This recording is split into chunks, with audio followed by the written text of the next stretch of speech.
sobat kenangan, perkenalin nama gua Nafas Abilan Nafi. Di sini podcast pertama gua pastinya sob. Di sini gua bukan hanya membahas tentang kenangan masa lalu, tapi juga ada ilmu baru pastinya sob. Di sini gua ditemenin dua sohib gua yang pastinya kece-kece abis sob. Yang bakalan siap merapikan semua memori-memori lama gua. Halo sob, udah siap merestorasi kenangan hari ini? Gas sih, hari ini kita bakal bahas nih kenapa ada memori-memori yang betah banget di gudang, tapi ada beberapa yang baru ditaruh langsung hilang. Oke, sebelum kita masuk ke gudang nih sob, mari kita bahas pintunya dulu dong. Nah, yuk, tadi kan pas gue jalan ke sini ya, gue tuh nyium bau parfum yang mirip banget sama punya mantan gue nih. Itu namanya proses apa sih, Yuk? Itu namanya sensasi, Bil. Yang singkatnya, itu proses salat indera kita dan hidung lo nangkap rangsangan kimia. Terus diubah jadi sinyal saraf dan dikirim ke otak. Jadi sensasi itu pintu masuk informasi ke gudang tadi yang lo jelasin tadi, Bil. Tapi inget nih, kalau pintunya nggak fokus, informasi nggak bakal masuk dengan bener. Ibaratnya lo lagi dengerin podcast ini nih, tapi sambil mikirin cicilan, mikirin uang bulanan. Nah, itu tuh kalian tuh cuman dengerin suara kami tuh cuman kayak noise doang gitu.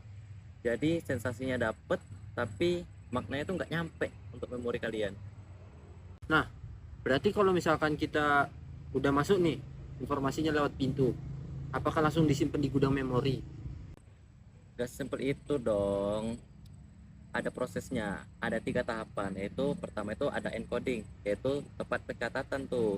Terus ada storage, yaitu tempat penyimpanan.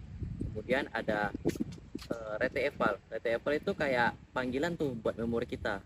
Nah, masalahnya terkadang gudang memori itu pilih kasih tuh. Benar. Kenapa lo ingat parfum mantan tapi lupa tadi pagi naruh kunci motor di mana? Karena parfum itu ada emosinya sendiri. Otak kita itu kalau menerima informasi yang ada bumbunya pasti merasa sedih, senang, ataupun malu. Tombol save-nya langsung otomatis kepencet kencang sih, Bil. Oke. Walah, pantesan. Berarti kunci motor gua nggak ada harga dirinya dong dibanding parfum mantan. Nah, buat teman-teman sekalian yang lagi kerja, yang lagi kuliah, yang lagi belajar, yang pastinya lagi nonton podcast ini, gimana sih caranya biar informasi yang kita terima itu nggak cuma mampir doang di otak kita?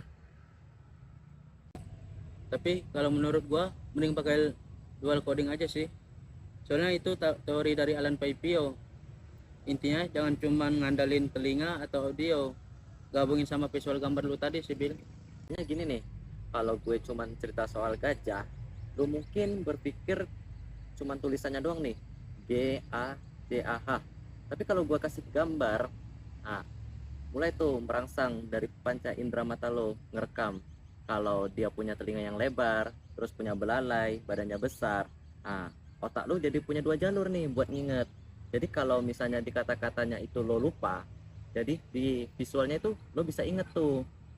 Nah, jadi makanya kadang itu mind map atau poster infografis tuh lebih gampang tuh buat kita ingat. Terakhir nih, ada namanya teori self perception. Itu teori apa lagi sih? Nah, ini teori dari BEM.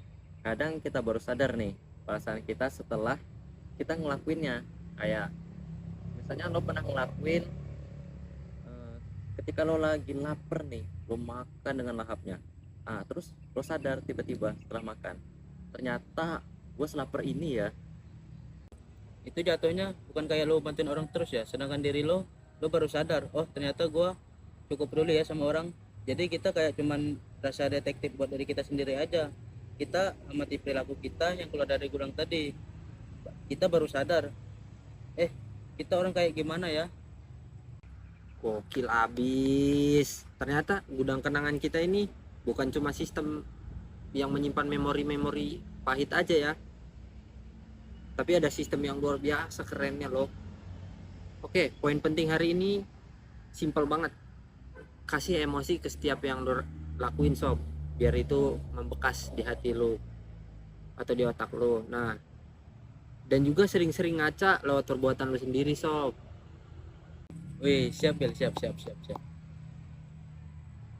Buat sobat kenangan nih, jangan lupa bersihin gudang biar nggak penuh sama kenangan pahit doang.